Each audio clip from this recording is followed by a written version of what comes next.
And I accidentally hit the morning. Didn't mean to have the top comment sounder go off already. No, Steve, good morning all is not sufficient for that badge.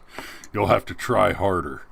Good morning. So, sorry we're running a few minutes behind. I seem to remember yesterday being chastised for always being the one at fault. But today, we have an interesting story about the CRT. Oh, yes. Oh, thank God. Matt Parks is with us. Brother, I am so glad that you are here to watch this particular episode. Space Force Commander relieved from duty over comments criticizing Marxism and critical race theory in U.S. military. Because, as many of you know, Matt is my favorite Ninja Turtle. And, I suspect that he and I and many of our battle buddies that went down range to do a little work have some similar concerns and opinions about the state of CRT. Now, I'd like to throw you a little bit of an update on what happened yesterday before I get too far down the road. Yesterday, we couldn't go live on Facebook.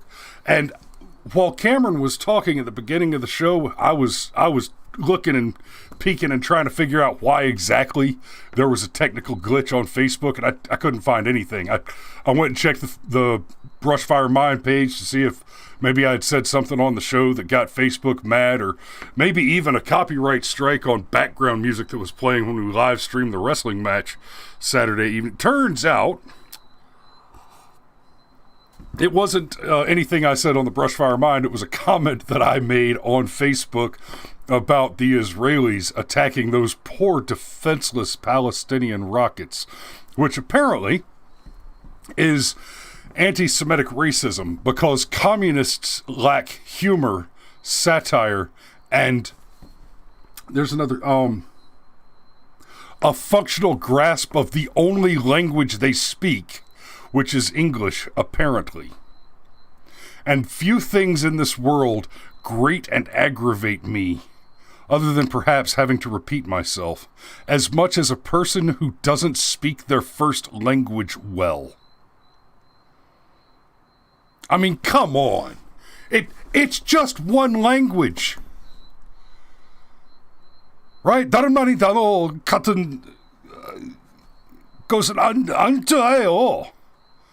not like you have to remember a half a dozen different vocabularies. You shitheel. Anywho, so, the story we've got this morning, Space Force Commander relieved from duty over comments criticizing Marxism, critical race theory in U.S. military. The commander of the 11th Space Warning Squadron at Buckley Air Force was relieved from duty over, and I quote, a loss of trust and confidence in his ability to lead. This decision was based on public comments made by Lt Col Lohmeier in a recent podcast. Lieutenant General Whitting has initiated a command-directed investigation on whether these comments constituted prohibited partisan political activity, the spokesperson added. So, let me be very clear. In no uncertain terms, I make this statement. The investigation over his commentary on Marxist ideology is a prohibited partisan political activity.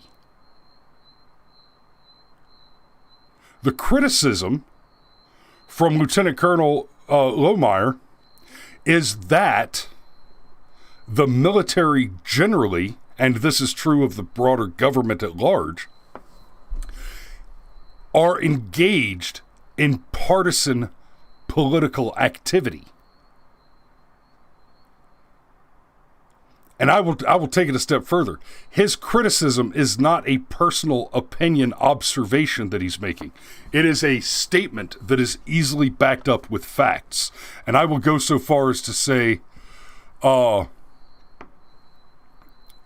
would go so far as to say that it's detrimental to the security of our nation, to the good order of conduct in the military, and to the security of the nation.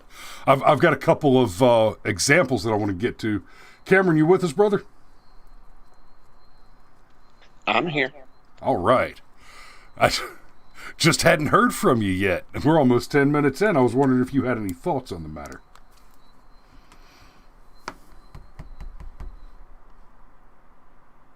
Okay.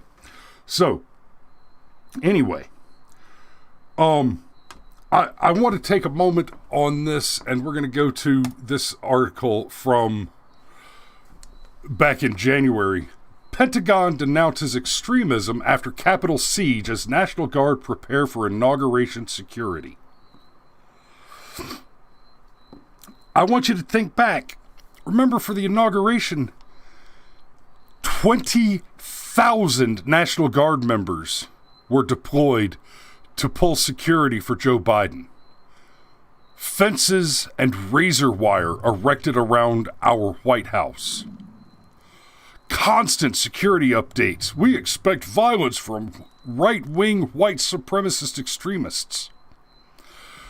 And the Pentagon denounced the extremism after the Capitol. DoD policy expressly prohibits military personnel from actively advocating supremacist, extremist, or criminal gang doctrine, ideology, or causes. All right. Members of the National Guard have undergone a background investigation, are subject to continuous evaluation, and are enrolled in an insider threat program. Gary Reed, the Defense Department's director for false intelligence, told Pentagon journalists on a briefing call. There is no white supremacy problem in the military. Let me tell you what there is in the military, or at least what there was when I was still there before the CRT really got a hold of it.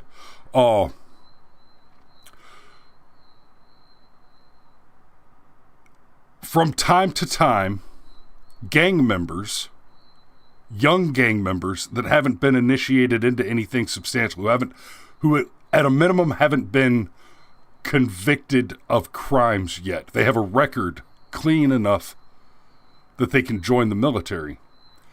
Gangs will send young members to join the military, especially the Army and the Marine Corps, to go through basic combat training to learn how to fight, to learn about weapons. And then they get out of the military and they take that training back to the gang. But hey, brother. Go ahead. And maybe it's just me, but there is some kind of squealing or squeaking going on. Let me know in the comments if y'all are hearing anything terrible on the sound, but I'm not getting anything in the monitor. I'm not sure what that is. But please continue. Gang members get free training, courtesy of Uncle Sam. So they send gang members to get free training, and understand what they're getting is not. It's not just okay. Steve says it's just you, brother. What they're getting, they're not just learning to fight and shoot, right? Maul says a little, so I don't know what to do. Dan says it sounds good to him. All right.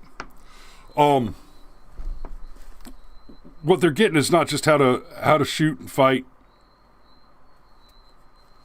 They're learning the tactics that are used by law enforcement to enter a building, clear a building, secure suspects, that kind of thing. Because part of what we do train in the Army is how to run down a bad guy and grab him and hold him. How to search him.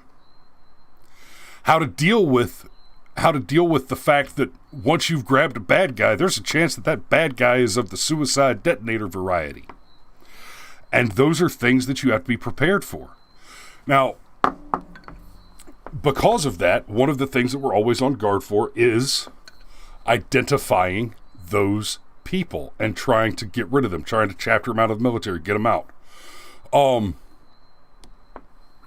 I remember complaining early on in my military career when we received a block of training about recognizing extremist symbols, right? This is 15 years ago. We got a block of training on recognizing extremist symbols and what we should do to report those symbols and the display of them. So if you see somebody who is military and you see something like, oh, I don't know, a Confederate flag or a Gadsden flag, we were supposed to report them as possible extremists. But we were explicitly prohibited from making similar claims about things like the La Raza flag or certain black hate group flags.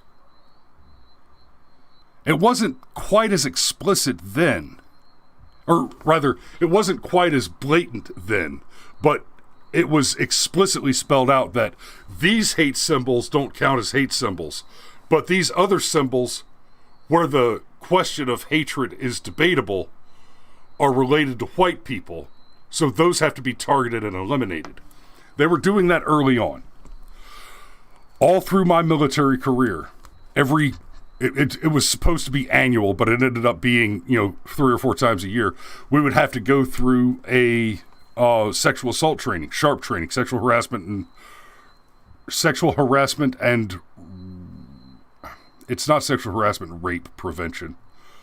But anyway, the SHARP training, the sexual harassment prevention training, and that training was always very clear that the thing that everybody needed to understand is that every white man was always trying to rape you, and that you had to be very, very careful never to be alone with a white man because nobody else would ever rape you. That was the messaging in that training every time. And then just, I want to make I'm going to make a quick call back to a conversation I had with Alex McDonald on air last night, and the conversation that Cameron and I had on air Friday about the citizen's arrest law, because a lot of the pushback I've gotten there is the government, it just isn't evil enough to do the things that you're suggesting they do.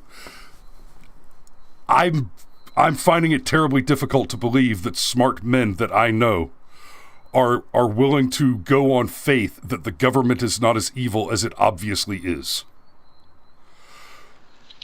It's not an article of faith. I just think you're incorrectly interpreting the statute. It's not belief in the government.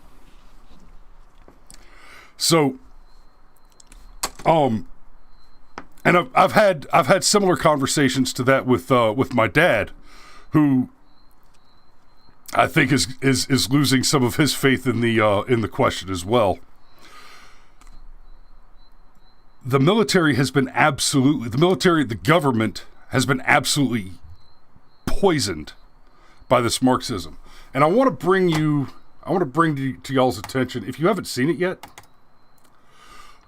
here's the new recruitment video from the CIA. We're not going to watch the whole thing, and we are going to watch it we're going to watch it fast. I'm going to crank it up to 1.5 speed. And I want you to pay attention to the words she uses, to the things she says about herself. I am a cisgender millennial who's been diagnosed with generalized anxiety disorder. I'm a cisgendered millennial who... Okay, before I even get to the rest of that, she starts off, I am a woman of color, a cisgendered millennial... Okay. Let me accept for a moment that all the arguments that men and women are not different are legitimate arguments for the sake of rhetoric. If that's the case, why does it matter what color or gender you are, or whether or not you were born a woman, or how old you... Why does any of that matter? See, the people that are making these arguments began with the argument that a woman can do anything a man can do. That is a false statement. The reverse statement, that a man can do anything a woman can do, is also a false statement. That is not a matter of opinion. You bring me a woman, and you put the pair of us in our battle rattle, and I dare her to carry my shot ass off the battlefield, even at 100 pounds lighter when I was in fighting form. Parks, you may even remember we were doing combatives in our in full battle rattle right before we went to Afghanistan one time, and that tall redheaded chick that was in our unit, and I'm describing her that way so Matt knows who I'm talking about. I'm not going to say her name on the show because it's rude, but we got down to do combatives. We got down on our knees, and she tried to use the move where you pull somebody into your guard. Now, having someone in your guard means you're on your back with your legs around their waist. It's technically a dominant position because you can move to submission positions from there. She grabbed me by the collar. She pulled me down into her guard. Basically, it's missionary sex position. And wrapped her legs around my waist, and I just didn't stop myself from falling when she grabbed and pulled me. And I heard the wind flush out of her chest as the 250, 260 pound guy with 80 pounds of armor on landed on top of her, and I whispered in her ear, "We didn't think this one through, did we, sweetheart?" Yeah. If it helps, Parks, it was another sergeant, but let's just pretend for a moment that none of that is true, and that men and women are not different in size, strength, or athletic ability. And if that's the case, why is this a thing that this woman that the CIA has hired? Why is this something that she feels is worth mentioning? And more to the point, why does the CIA think it's worth mentioning? And then I'm going to back it up just a hair, and I want you to listen to the sentence again and how it ends. Color, I am a mom. I am a cisgender millennial who's been diagnosed with generalized anxiety disorder. Who has been diagnosed with generalized anxiety disorder. You do not belong in service at all. We do, believe it or not, we do exclude people from service based on mental illness because they are not fit for battle. They are not fit for combat. They are not fit to do the job. The whole argument about transgenders in the military, it's not a question of equal rights. There are no equal rights when you're talking about joining the military. That's like saying that you should have equal rights for a competitive sports team. If you have 1,000 people try out for a team that only takes the people who score the best in the tryouts, and they've only got, a dozen and a half positions, give or take, depending on the sport, not everybody gets a slot. There are a limited number of jobs to be had in the military and in the intelligence services and the clandestine forces. There are a limited number of slots to fill. A person with a generalized anxiety disorder, a crippling mental disease, does not belong there. A person who comes in and says they're transgender and wants to demand that the government at taxpayer expense subsidizes the treatment for that mental illness or physical deformity, it is one or the other. Transgenderism is either a mental illness or a physical deformity. There is not another option. Okay? Now, understand what I'm saying there is something wrong. That's what a transgender person is reporting to us, is that they believe something is wrong. Either they believe that they have the mind of the one gender and the body of the other, and they are correct. Okay, it is a tight knot to unwind, but either you're saying that you need to have your mind corrected to accept your body, or you need to have your body corrected so that your mind will accept it. That's the thing that you're claiming when you say that you're a transgender. I'm sorry, that makes you unfit for service. For one, you're coming in requiring massive medical treatment at government expense. The Army is not a medical program. There are medical benefits as an employee, as a service member, But those are not there to make you fit for service. They're there to keep you fit from service after you began that way. Oh, that's a bit of a tangent from the overall point. Generalized anxiety disorder. This is a recruitment ad for the CIA. This woman has no business serving in any position in our government, especially one that requires discretion or a security clearance. And we just lost Cameron.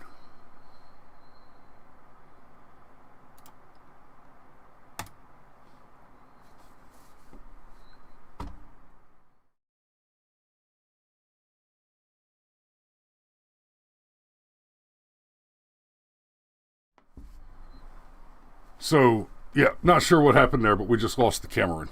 Anyway. Waller says mental health is not a disqualifier. Chronic mental health issues are, and there are some mental health disorders that are not a disqualifier. But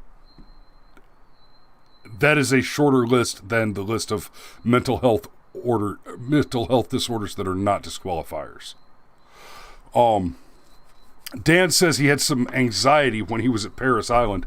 Did you have that when she came in? And Steve points out generalized means she is anxious fairly often over many things. I'd say that's chronic. And Steve, you're absolutely right about that. Steve ponders ordering Mandarin for dummies. Waller mentioned Bradley Manning. I wasn't going to make the claim that I'm not going to go down that road right now. It's amusing, but no. And then you've got this other one, Emma, The Calling. This story of a young girl who was raised by lesbians and grew up to be in the army. And she talks about, we're about to be running long, so I'll go ahead and start wrapping it up. So in this video, the Calling, and I'll give you kudos. The production value is outstanding. It really is. The artwork is beautiful. It's well done from a very technical level. But this soldier is claiming that it somehow being this super woke, progressive daughter of two lesbians, makes her better. Now, when I joined, the sexuality of my parents definitely didn't come up on any of the questionnaires. It certainly wasn't on the ASVAB or the DLAB. I don't understand how it's relevant.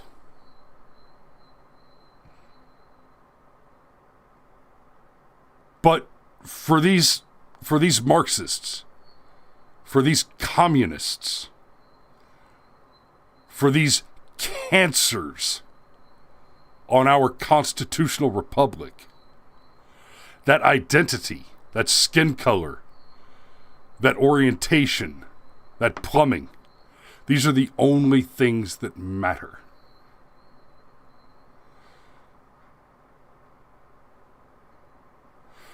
Regarding BM at 10th, his mental health played a huge part in identifying NS threats.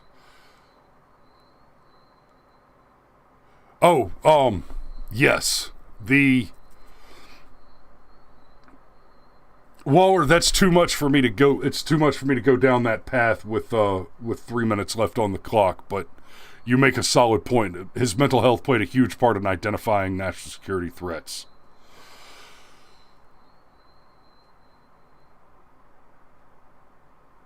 And Steve mentions IDing or mis-IDing. That's...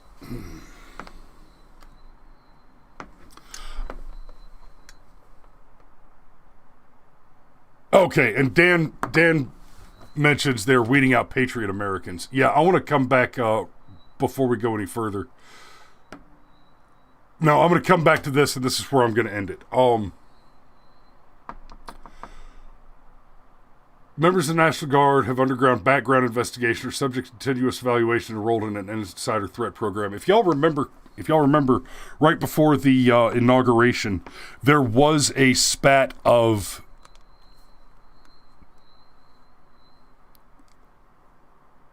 problems. There were actually the National Guard members that were deployed to Washington were background checked. They were screened for their political views, and many were dismissed just for being conservative. They were decried as white supremacists. But I'm telling you, there are not as many white supremacists in the entire army as there were people dismissed in this DOD screening of the National Guard soldiers that were deployed for Biden's protection. By the way, after Cameron dropped out, those of you that did hear a weird audio artifact, did it go away? Just for my edification. Parks, WTF, I'm boiling pissed with this nonsense. Keep that shit to yourself. How you identify is none of my concern. Zero ducks as long as you can do your mission. Personal shit stays at home. Correct. I am not concerned with how you are plumbed as long as you can carry your load. And if I'm being fair, if I'm being honest, and this isn't an opinion, this is a scientific fact, a woman on average cannot carry the load on average that a man can carry. And she certainly can't carry mine. And that includes my big ass, by the way. These articles also continue to mention that 6 people were killed in the riots.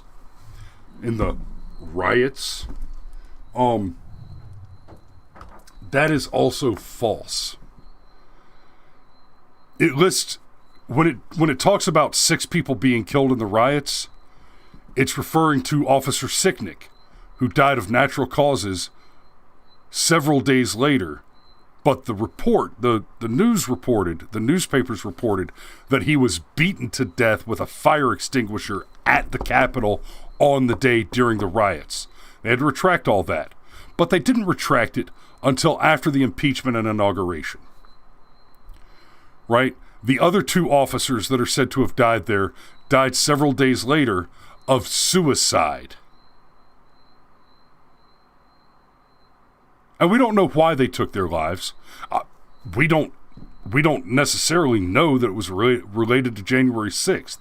And even if it was, it seems to me from the evidence available that it's much more likely that the reason they took their lives is because they decided, oh, well, turns out the government doesn't have our backs as police officers at all. Apart from that, there were 2 people who had heart attacks, or one of them had a heart attack and the other one had something. I forget if it was a stroke or a heart attack or something similar to that.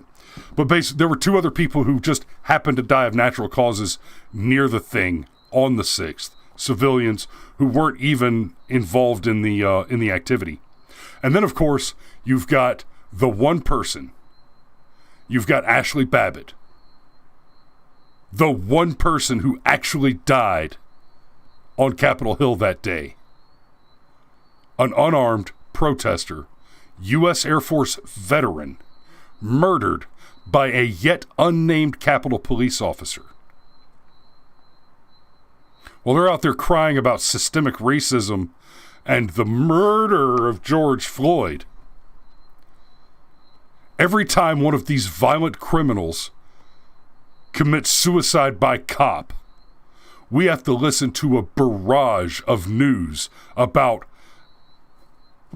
systemic injustice. But one white girl, she gets murdered by the police. One without a criminal record.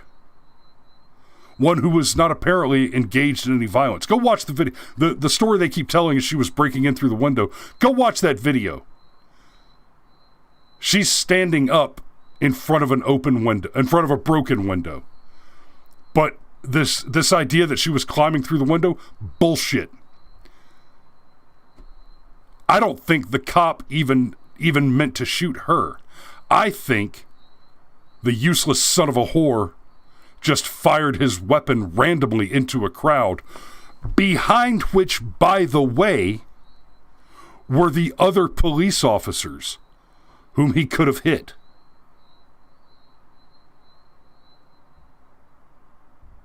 He didn't assess a threat and respond to it. He opened fire on a crowd. Go watch the video. Ashley Babbitt was not trying to climb through the window when she was murdered by the Capitol Police officer, who is still unnamed, by the way.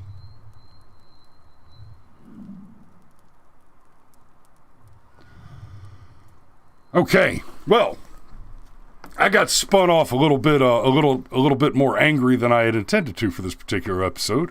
I hope you enjoyed the conversation. I hope the information presented here is worth examining and thinking about. And I hope you'll go buy Colonel Lohmeier's book. I feel terrible that I don't remember the name of the book now. Anyway, Colonel Lohmeier, he wrote a book about... Oh, here it is.